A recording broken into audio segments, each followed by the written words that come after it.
Joining me now from Los Angeles is Peter Mathews. He's a professor of political science at Cypress College and the author of Dollar Democracy with Liberty and Justice for Some. So, Professor, there are reports now, we're hearing that the House panel has sent a subpoena to the White House for documents in the Ukraine inquiry. We know that the U.S. president has no plans to cooperate. What do you make of this latest development? Well, this indicates that it could be approaching a constitutional crisis because the Congress is given the power by the Constitution to investigate, to see if the president, any executive official, has committed any kind of high crime or misdemeanor, a breach of trust with the public, in which case impeachment proceedings have to continue. And so this is where the president's refusing to let the Congress do its duty, the House to do its duty, in pursuing the possibility of impeachment. And that could be considered as obstruction of justice if he won't turn those documents over. It's very serious right now, and some people are saying it's a very big constitutional crisis that could be approaching right now if he's adamant about this. So we're learning more about these text messages that have been exchanged among diplomats. Are these text messages the new tapes?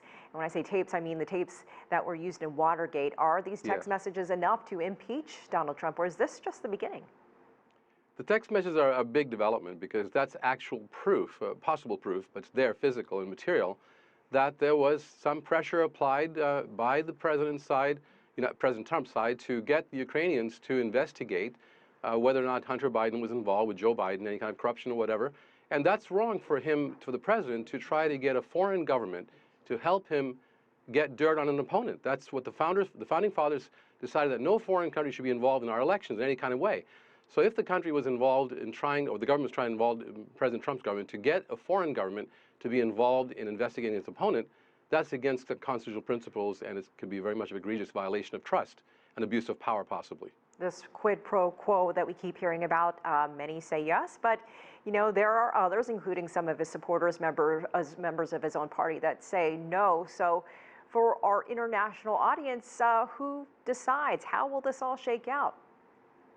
It comes back to the House. When they investigate in the impeachment process, they will decide whether there was any kind of a quid pro quo or appearance of that, because that could be grounds for what's called high crimes and misdemeanors, a breach of public trust, abuse of power.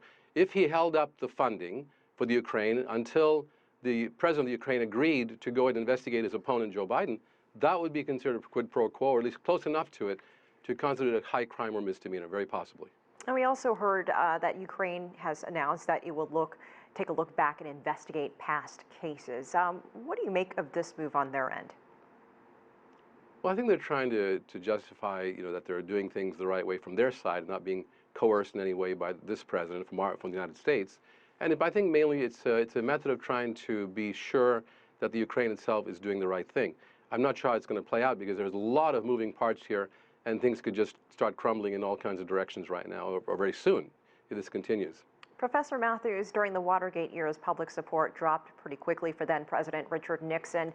He was very popular, but Donald Trump still has a lot of strong supporters, even within his own party. Do you see that at any point changing, and what would it take for us to see some type of shift in support? It's actually already changed. The latest polling showed that about 1/3 of the moderate Republicans, which is a smaller faction of his party, have decided that he needs to be, either impeached or investigated for impeachment. About 1/3 of the moderate Republicans, that's a huge amount. He does have a solid base of supporters in the right wing of his party and the base of his party that'll stick to him no matter what.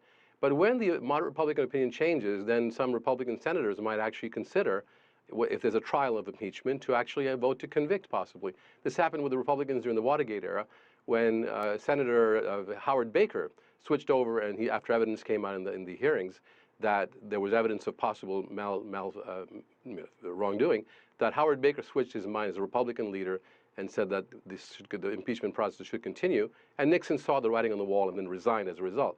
This could happen once again. History could repeat itself. We're also seeing Donald Trump issuing a challenge to the Democrats in Congress, saying, hey, take your best shot. I'm going to have victory, because it's not going to get through the Senate.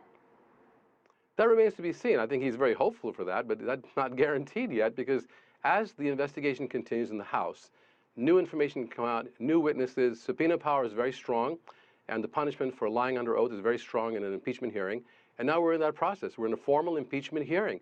We weren't in that process a few months ago, and I think Mr. Trump is probably very concerned about it.